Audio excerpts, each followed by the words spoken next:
information here. I'm Al McFarlane. Welcome to Conversations with Al McFarlane. Today is Friday, April 22nd, 2022.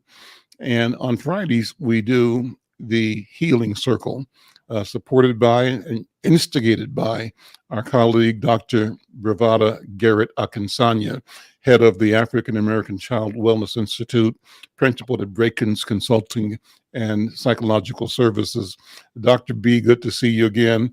And before I turn the talking stick over to you to launch our program, I want to acknowledge our friend and companion and comrade, Colonel David Rabb is with us. And what happened is that I've been sending him invitations, but to the wrong email address. So I finally got him on the phone today, and here he is. So I'm so glad to see him. I told him that I missed him, and I missed the engagement, and I missed the fact that we, as veterans, were talking about issues that we were experiencing. And I met him in a conversation that he brought to me about this notion of moral injury that I hadn't heard of before, but I cannot not think about anymore.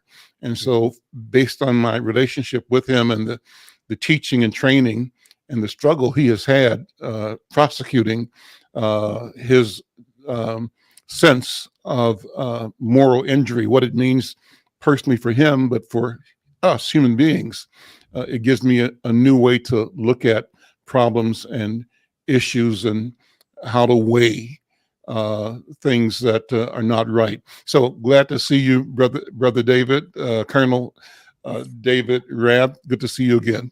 Thanks for having me on. I really Yeah. appreciate the connection and the relationship that we have together. Awesome. And I'm going to count on you to bring our other veteran colleagues in as often as they're able or willing to join in. These conversations are so good, so real. Brenda and I were on yesterday with my crowd from Kansas City, pretty much. And what a wonderful, wonderful and powerful conversation about actually the question we're talking about today, and that's the question of violence. It was part of it. And the question of how we organize the society. Is there an African way of knowing and of being that is different from what we live in today? So these were talked about logic. Yesterday, we were joined by our sister, our colleague, Dr. Irma McFarlane, who was on site in Johannesburg, South Africa. And so it just made it extra special for her to be in, to weigh in, and to give an update on what she was seeing around her, both in Zimbabwe, where she just left, and in South Africa, where she is now. And she'll be back on the program, maybe even today, but for sure next week again, talking and reporting from Zimbabwe. So with that, let me pass the talking stick to you, Dr. B. And as always, I'm going to ask you to explain why we have the talking stick and how we use it, and what our mission and purpose is in this healing circle every week. Ashe, brother. As you just pointed out, one of the reasons we meet, we call this program the Healing Circle. It's because one of the processes of healing is to give voice to our pain, voice to our confusion, voice to our needs, and even voice to our joys. And part of healing is the embodiment of who we are and how we got here. So the reason we use the circle is because in the circle, everyone, no matter who you are, where you come from, in a circle, we all have access to the center, which is a space of power. So no matter who you are, that hierarchical nature of who's less than and who's better than does not exist. Every voice is of value. We also use the talking stick, which is an element of our culture that allows the person holding the stick the power to have voice. And the voice is not just acknowledgement of their time in the circle, but also the acknowledgement of their authority of coming from your lived and our own lived experience and the value of that. And in the circle, we always honor our elders. We honor our elders because they have had a journey beyond us, and our elders are closest to our ancestors. And we honor our ancestors because they are closest to the Creator. So, in that powerful space of circle, sharing, giving voice, and support, we use that in this process. As we look around us, feeling safe, if we look in front of us, feeling safe, looking to either side, feeling safe, because those around us are protecting us and protecting our voice and protecting our spirit. So with that, as we open up the circle, we will just pass the talking stick as we need it, as we are moved, and I guess I'll go in the circle in front of me and pass the talking stick now to my sister Brenda, that she has voice, and hopefully she will pass it on to brother Colonel Rab. So here you go, sister. Here's the talking stick. Thank you, Dr. B. And I did write about your introduction in the article that's coming out on Monday. It's a really powerful thing. I'm reading this article right now and developing a piece for Al. Native Americans have largely been erased from American society.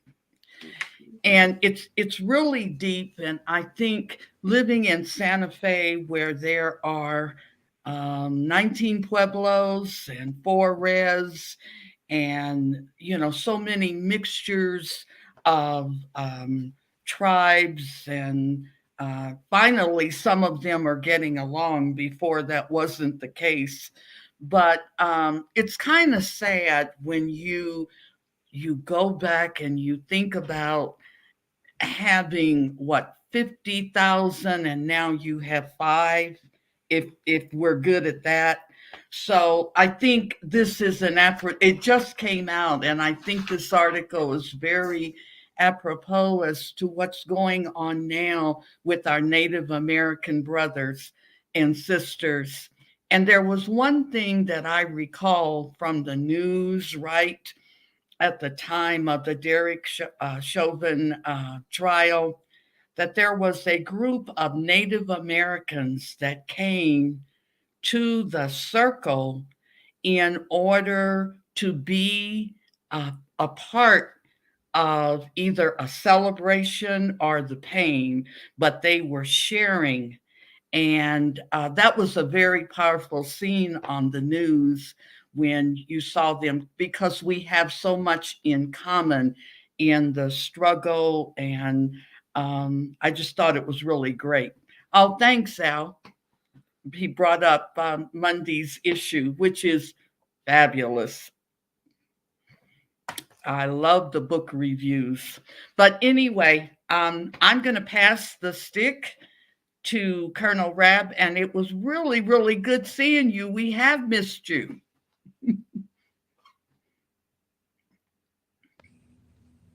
Was I mute? Are you mute? Hello.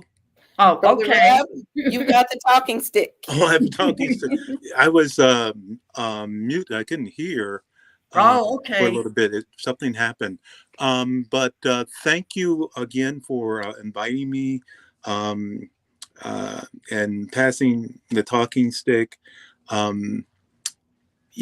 What's on my heart and mind today is healing, which Dr. B is what you're knee deep in, and as I see what's happening around our community, as well as around the world, there is a big need, a thirst, a hunger for space to heal.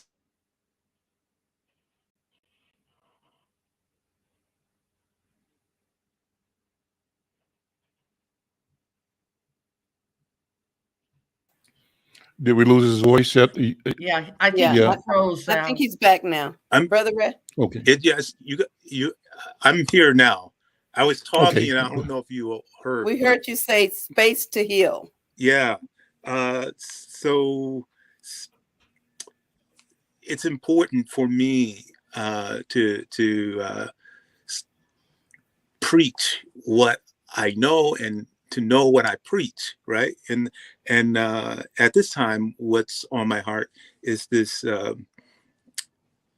this importance of focusing on traumatic experiences, and because we've been going through a lot. I mean, from within our city to again, what's happening in Ukraine. And the question is, how do you breathe? All right, how do you take it in? And one of the things that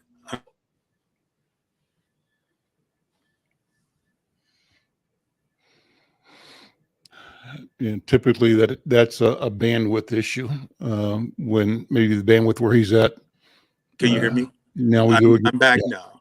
Yeah, that's just the bandwidth issues that'll happen from time to Okay. time. No Yeah. worries. I was reflecting on Gordon Park, and who, you know, spent a lot of time in Minnesota, and but also his appreciation for culture, especially culture reflecting people who could not speak for themselves, or culture where people were violent, and so he did something with his pain, and we're grateful for that. So for me, the issue is, okay, yeah, this is happening. So what is our response going to be, Mhm. right? What is it that we need to learn, right? What is it that we need to be as we go through, evolve through this experience, this shared experience that we're all going through? And so there's questions to that. But one of the things that keep me centered is it's three things. One, being myself. You know, I have to do that. I got to be me, and I can't be anybody else.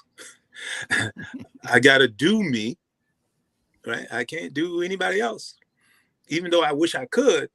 And there's a lot of opportunities that I need to look out for, but I have to do it for it to be true.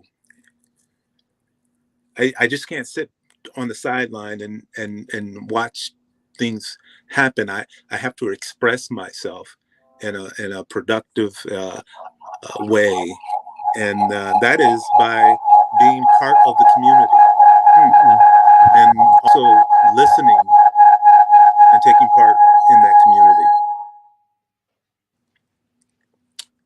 I'm gonna pass the talking stick back to Al.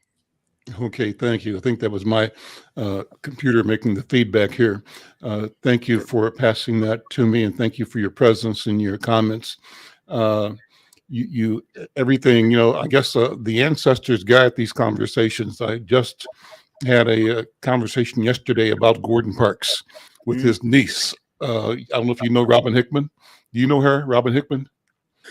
No, You know her, Dr. B?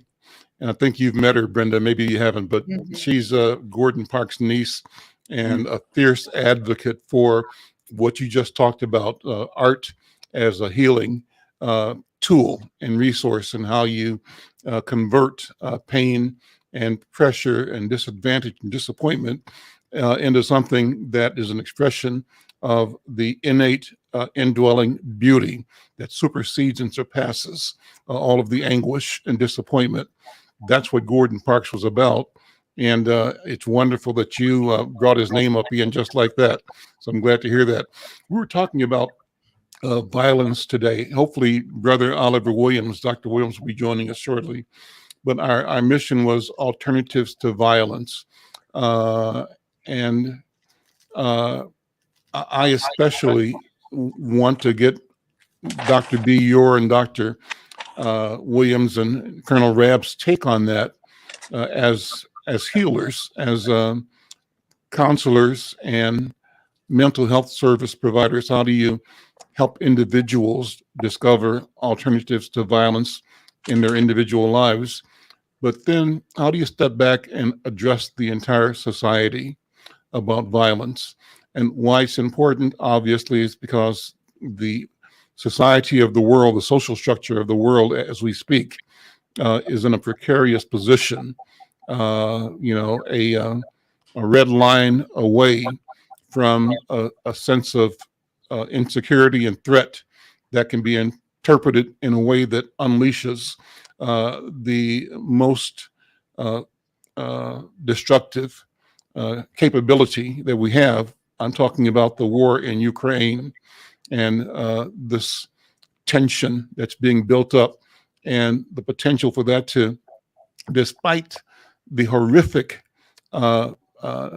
occurrences day by day in the lives of each of those important individuals who are surrendering, giving up their life, the risk for the rest of the planet is high right now. And how do we have our desire for preventing self-annihilation in the world and reducing the violence being experienced by those people on both sides in Ukraine, and then square that with the violence that we see in our neighborhoods, either on the highway, somebody shooting somebody.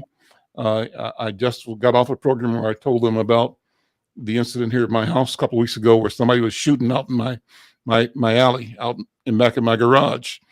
And how do we align this presence of our capacity to do each other in, align an awareness that is true at the individual level and true at the global level at the same time? That's my question. So Dr. B, I'm going to hand the talking stick back to you. I'm saying thank you very much, because when I think about violence, I think of it kind of in two categories. Many times violence, to me, in my experience, has been the result of anger. And I see anger as always the second emotion. People get angry because they're hurt. They get angry because they are victimized. They get angry because they are marginalized, or something, some feeling associated, some emotion led to that, some action or emotion led to that feeling of anger. And so when they get that anger, what we're talking about is the course of how you use it. Because anger is a natural human reaction, period. I mean, from infants on up to geriatrics, it's okay to get angry. It's what you do with that anger. Mm-hmm. When it's recognizing where the anger is coming from. Now, that's one source of violence, because maybe we aren't teaching alternatives to violence. Maybe we're not teaching our children as adults how to manage our anger. I know kids get in trouble at school and they'll tell the teacher somebody's picking on me, and that picking on hurts their feelings and they may end up hitting somebody. That happens a lot. And when it happens, when kids go to use adults, the adults even around them don't have the skills to help them manage their anger, or don't have the skills to help intervene. So sometimes when kids try to use us as adults as guidance for handling their anger, we don't give them appropriate things. We say things like, oh, just ignore them.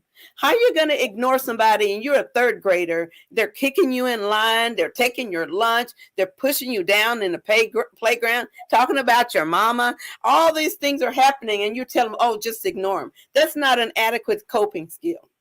So that leads to violence. The other way I see violence, like in the war in Ukraine, is through sociopathy are psychopaths. Psychopaths, they literally have no sense of wrong or right. They have no sense of supporting others. They're constantly lying and deceiving. They're often very narcissistic. They're often very strategic in how they collude to hurt others. And they're really callous emotionally. They don't hold remorse. So if I hurt you, it's because I have relegated you to being less than human. And that's what happened to us for what, 300-400 years as chattel slaves. We had to be relegated to being less than human in order for that type of anger and violence to be perpetrated on our group. The same goes for our brothers and sisters who are indigenous Native American people. That Indian country, they know that they've been relegated to less than who they are. So when I think of it as a mental health professional, my first piece is to discern whether this is a sociopath or whether this is a situational anger that needs to be displaced in a healthy way. They teach us that one of the healthiest ways to use your anger is to sublimate it or use it for something good. Like you were talking about Brother Gordon Parks. He learned to capture that anger and tell the truth, speak it through power, through his camera lens. He took pictures of real life movement, real lived experiences that spoke louder than any words. There was no argument when you saw that poverty. There was no argument when you saw that police destruction or violence toward other people. There was no, I didn't mean poverty. There's no argument when you see that hurt with your own eyes. There was no argument when George Floyd we all witnessed the life being snuffed out of him in our very eyes. There was no argument. So that's what I think is where we are when we come across systems. Some of us have learned to use our anger to create difference. So for me, the reason I have the African American Child Wellness Institute is because I was angry at seeing Black parents in white organizations sitting in the lobby while white therapists were teaching children that they were safe, but their community is not. I was angry at having the power and the presence of help always looking white, where our children learn that people who look like them can never help them. So I decided, me and a whole bunch of other Black psychologists and providers, social workers, licensed marriage and family therapists, licensed drug and alcohol, we decided intentionally we will create a space for us to heal using Kujichagulia, our self-determination, using Koumba, our own creativity, cultural-based creativity that lets us make a way out of no way. So with that, as we talk about how we overcome it, we sit in a space of realizing that we hold the power to redefine our course, to like the GPS says, we need to recalculate. You make a wrong turn, you need to recalculate. Mm-hmm. And that's what we are doing. And with that, I pass my stick to my brother Rab. Thank you. You're welcome. You have touched my soul. Just to let you know, based on just being you and telling your truth and sharing with us. What pops up for me is this notion of traumatic experiences. And I can tell you, I've been to Iraq, I've been to Afghanistan. I've seen trauma on the battlefield. I've seen trauma on the home front. So I know trauma, right? And what I know about it is that healing is a process that begins with awareness, right? We have to be aware, which is kind of tricky, because to become aware and open, you're going to be vulnerable at that time. All right. And so for me, trying to uh, understand what's happening, I need to connect to what, when George Floyd, when we went through that experience, the day after he got shot, um, again, we're going back to Gordon Parks. um, I was hurt. Right, I didn't know what to do. I wanted to do, and I had a lot of emotions building, but then I remembered Gordon Parks, right, and I said, you know what I'm going to do? I'm gonna go out into the community. I'm going where it's happening, and I'm just going to be part of what is happening. I felt my role was to be a witness, right? My power was just showing up and being a witness to what was happening, uh, and the power that it was in terms of defending my community, but also showing force as it relates to, hey, this is our community.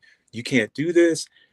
People in the street, the police had to turn around. I mean, several times they had to. That's the first time I ever seen uh, police officers stop. Right. I mean, they. I mean,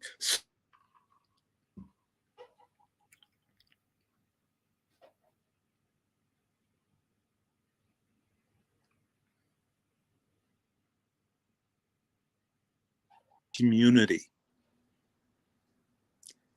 And thank God nobody got killed, right, as that was happening. But I knew that my role was as an elder, because I know I'm feeling old, okay? But as an elder was, one, to show up, two, bear witness. And what I did is I took my camera, believe it or not.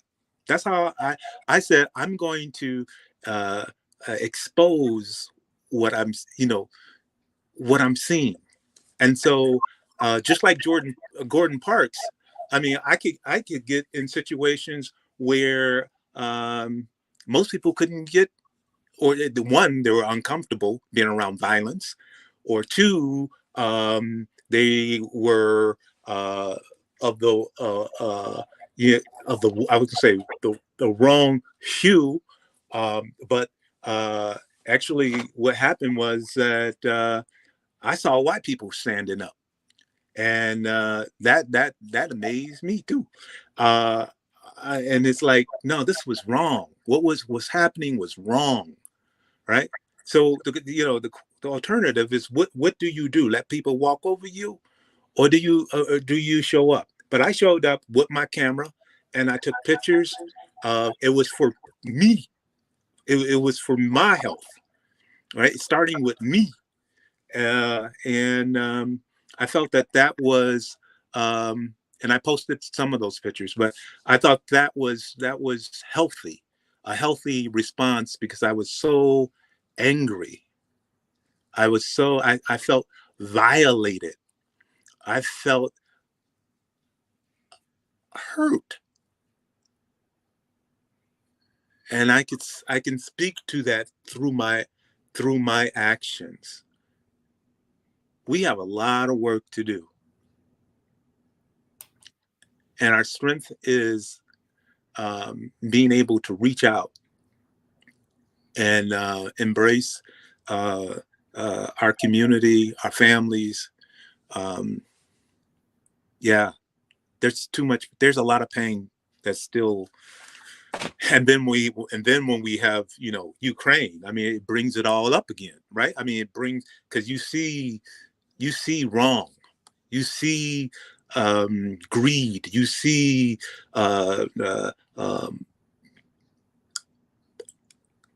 tears and grief and loss, and a lot of people feeling helpless, and then you see, the opposing force. You see what violence looks like up front. It reminds me of Vietnam too. People saw it, but today, in terms of bearing witness, today it's broadcast 24/7, versus back in the day where it was more tailored and tamed.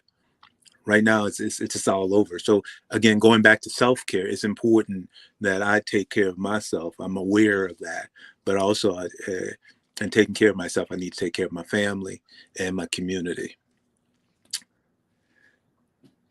I'm passing the baton to Al. Are you there? Oh, Brother Al, you're muted. I keep forgetting. Okay. Listen, I always have the question, David, about your and my experiences as veterans, yours more than mine. I was never in combat and never in danger of a combat situation, except for that when I was a sailor at sea, the only danger I experienced was the threat from white sailors. Theoretically, my comrades, colleagues, certainly my countrymen, right? And my experience was that, for example, whenever we went to a port in Europe, in Naples or Malta or Greece, that within 20 or 30 minutes of the first beer that white military people had, they felt relaxed enough to revert to their what they figured their right to be abusive in language towards all of us Black military people. Mm-hmm. So the combat that I did was the 7 of us on our ship fighting the white boys on the ship and winning because we made a decision that we wasn't going to just let them kill us or hurt us or throw us overboard or whatever else they thought they had the power to do. We just wasn't having it. So the point is, that was a situation of personal violence.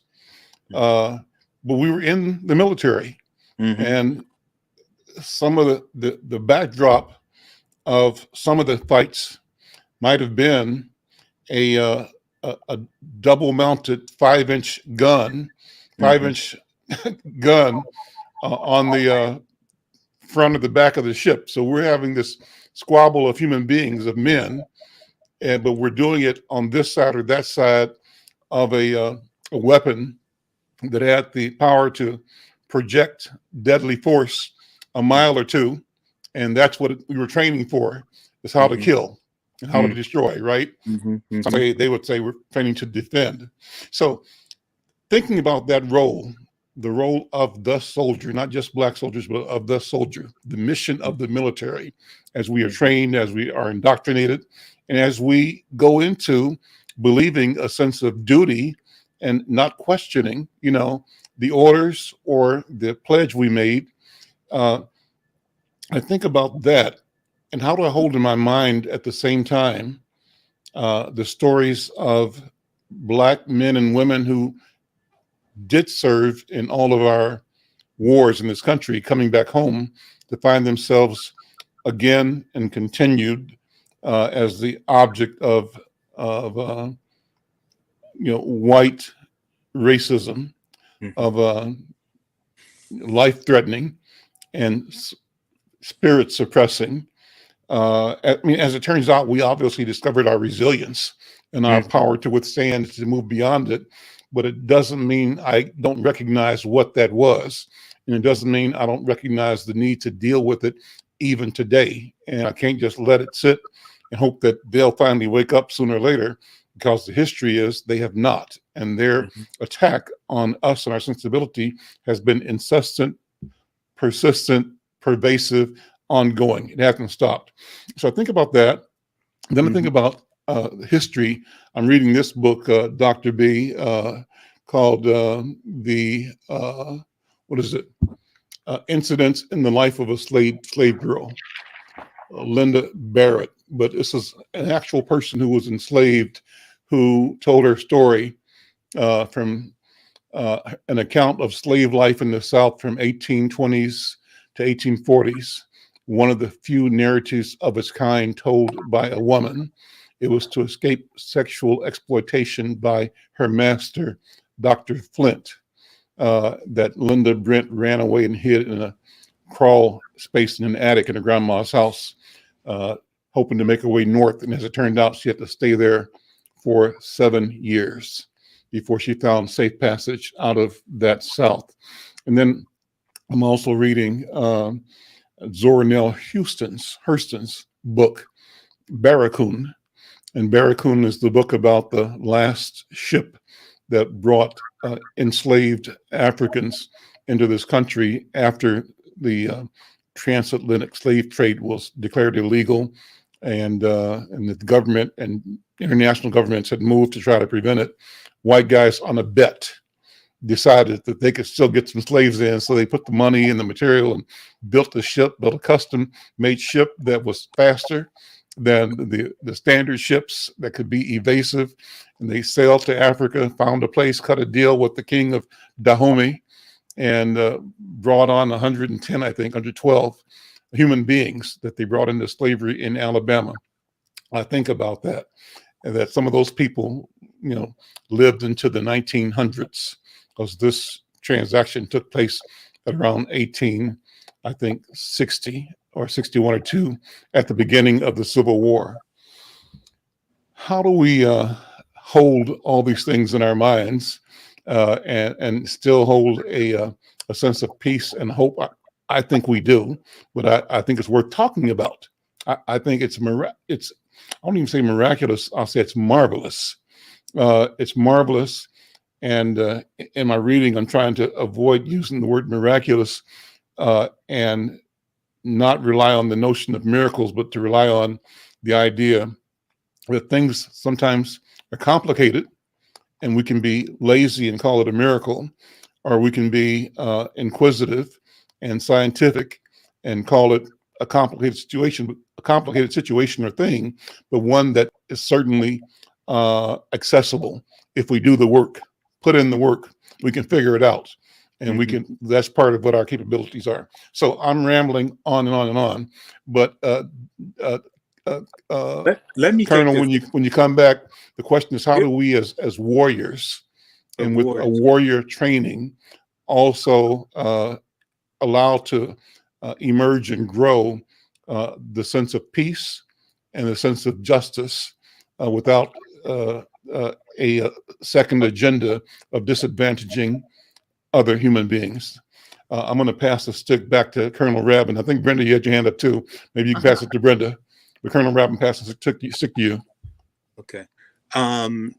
What I think of, Al, you put some strong images in my mind and in my heart. I think of one recently, and I say recent. It's not recent, but let me say that trauma has a long tail.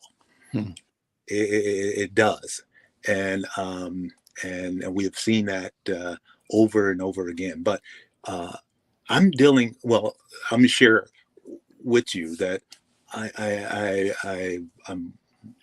have recently worked with a veteran who described the same thing that you shared with us. And this veteran is a young veteran, but he too was in a situation where he found himself outnumbered, ambushed by the people who was part of the community, a larger community in Boston, right? So this happened in Boston, and this service member, the African American, the brother, he was on a ship. He was on a ship with. He thought he knew these shipmates, you know, but when they went out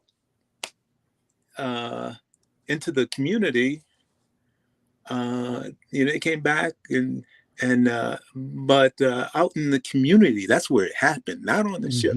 It happened in the community, and he was surrounded by, you know, what he tells me, over 200 people that was there. He just walked in the wrong place.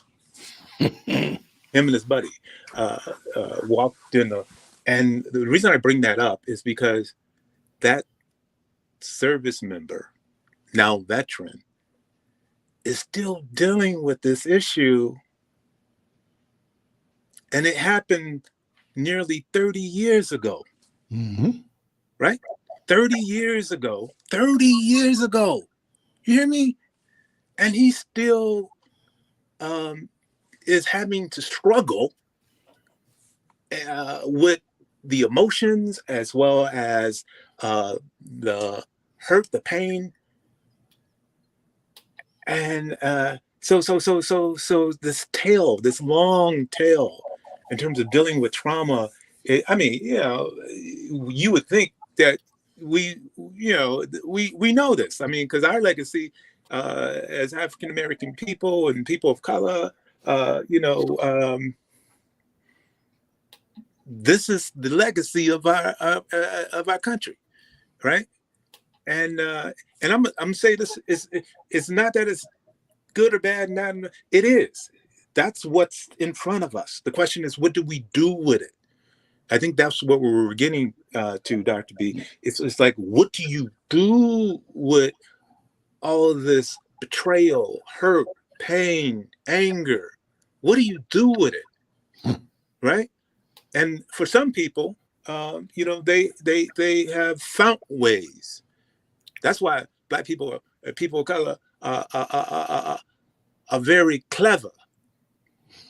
They're very clever. They're brilliant to deal with all the crap that we have had to deal with, right? From 400 years to all that, we are still alive. Most of us, right? We are still struggling, but the most important for me is that it's a path towards the heart, this fight, because love is more powerful than hate. We know that we have people bear witness, Martin Luther King and Malcolm,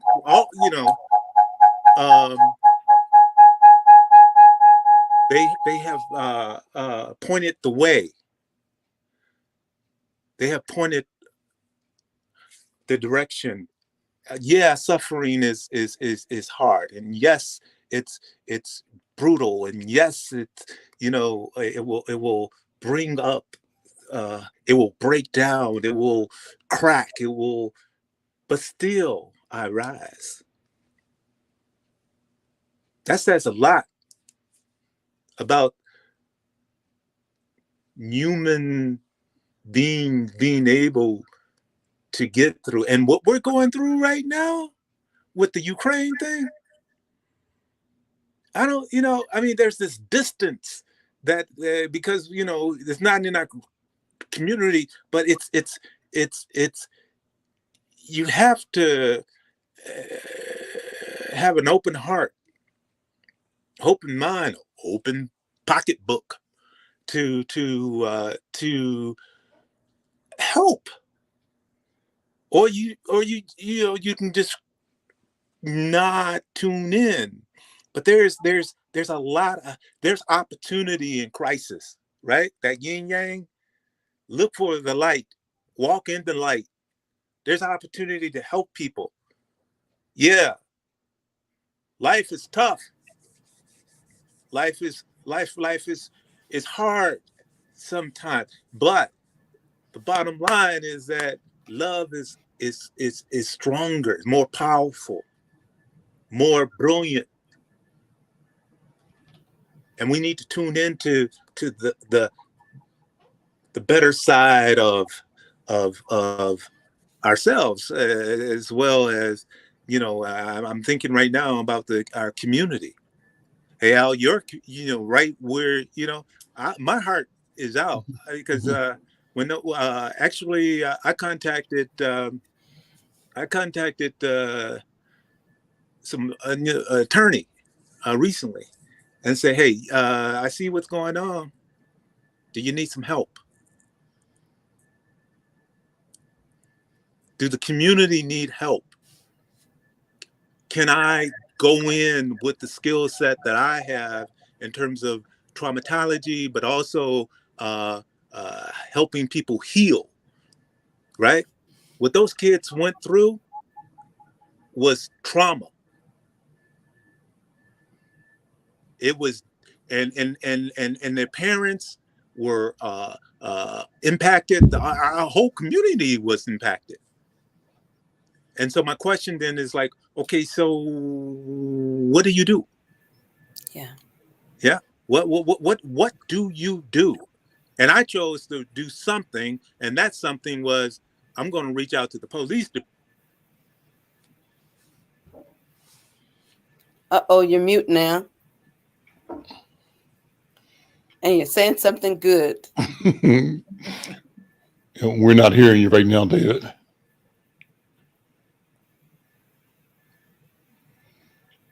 No, we lost you. Oh, Dr. B, why don't you jump in while we get his sound back? And because we're getting down to the last 6-7 minutes of the hour as well. So we got 10 minutes or so. So let me pass it to Sister Brenda, who's been waiting to speak, and I'd like to give her the talking stick. Dr. B. Thank you. I just wanted to say to piggyback. Brenda, you must have two units open. You have to shut down one because you're here in two places. Do you have two cameras on or two computers on? Okay, because I see you twice here. Okay. No, I think the echo is coming from you. I don't have but this computer. Is the phone on? I just turned it off. Do you all hear the echo like I do? Yeah, it's a huge echo. Okay. I'll be quiet. and it's screeching now too. So turn your volume off if you would, Brenda. Go ahead and mute yourself and see what happens. Okay. Can still have an echo. Yeah, and you're not muted. I'll just go out. Okay, all right. Come back in, sure. Dr. B, go ahead. And you're muted, Dr. B. Brother Rab, I wanted to make sure I'm not cutting you off. Did you have something else for me? No, I was going to pass it to you. Okay, thank you then. Okay, as we talk about this today, I'm always thinking about the children, because that's what I wanted to talk about. See, good, I got you. I'm always thinking about the children, and my message around it is, how do we let them see what alternatives to violence exist for them? How they have choices of how they can express and use their anger. We can do, and teaching them ways to express it through writing, for example, or through singing or dancing or drumming or photography or even learning sports, ways that they can use that anger to propel them to greatness. Because while we talk about trauma a lot, we need to talk more about traumatic growth, that through the trauma, we can all grow. We can be bigger, better versions of ourselves when we translate that experience and transform it into something that is innately deeply set in us as in our own personal genius, in our spirits, in our minds, in our own ways of being creative.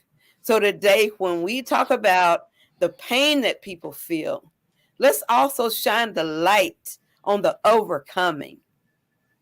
You know, the overcoming. And overcoming doesn't mean giving up, and forgiving doesn't mean condoning.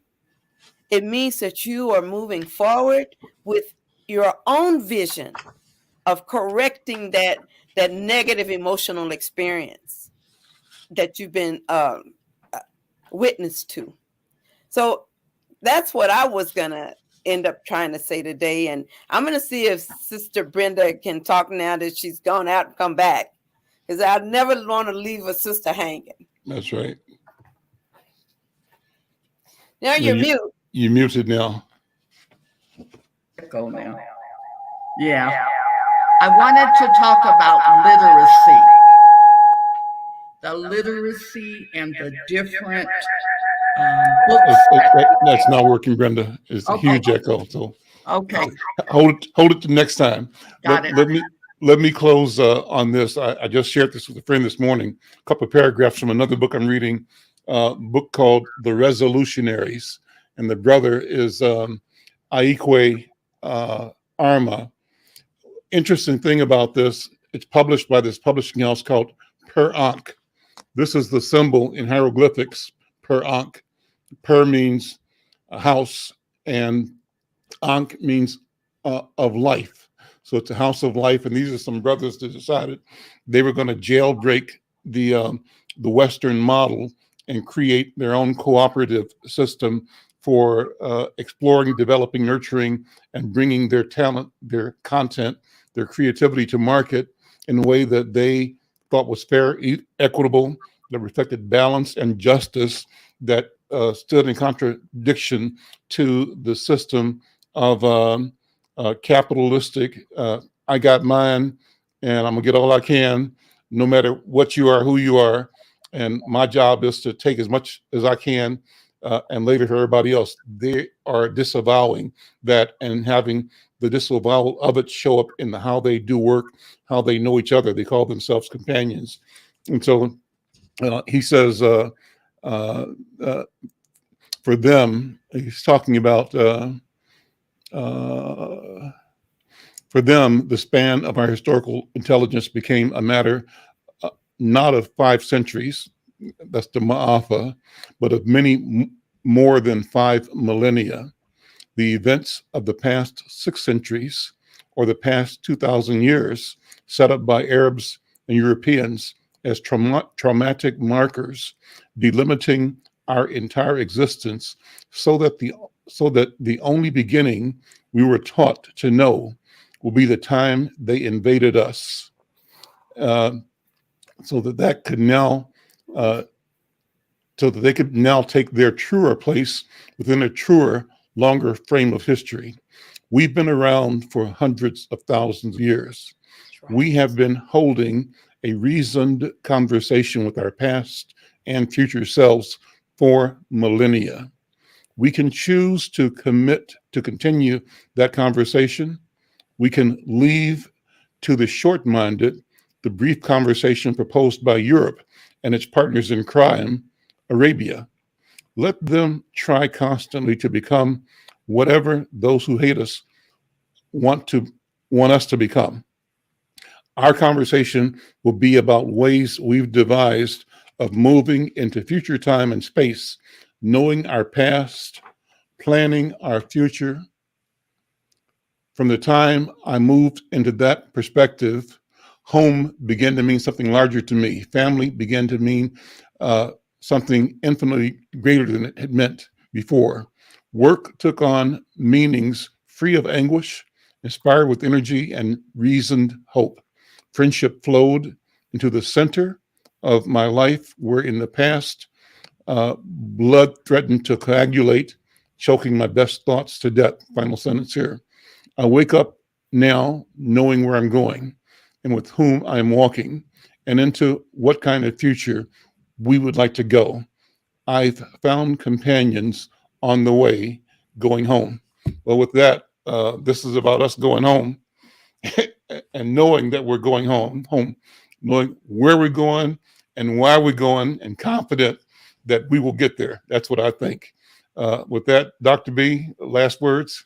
I just want to remind people that as we go home, that right now in the here and now in our spirits, we need to continue to fight COVID, and that we are hosting a vaccine clinic for 5 and up at Proverbs Christian Fellowship Church, located on 3210 Oliver Avenue North. We're doing that. It's called Wings and a Prayer. And we're asking people to come out. You get some chicken wings at the church. You get to get an inoculation, your vaccine, and you get $50 for getting a shot. Yeah. So bring your family, bring everybody you know, and you can get your boosters or your first or second shot. We're doing this in partnership with Minnesota Department of Health, and of course, our brother here with Al McFarlane and McFarlane Media Companies. So thank you all for joining us on the Healing Circle. Say the date and time of the event, Dr. B. Okay, it's going to be this coming Sunday, which is going to be April the 24th, and it's going to be from 12 to 4. Just roll on over there, 3210 Oliver Avenue North, and get your wings and a prayer hookup. Thank you, everyone. There we go. Thank you all. We'll see you next time. Take care. Brother Reb, good to see you, man. We'll see you next time. Thank you for being out here. Brenda, thank you so much. Bye-bye, everybody. Bye.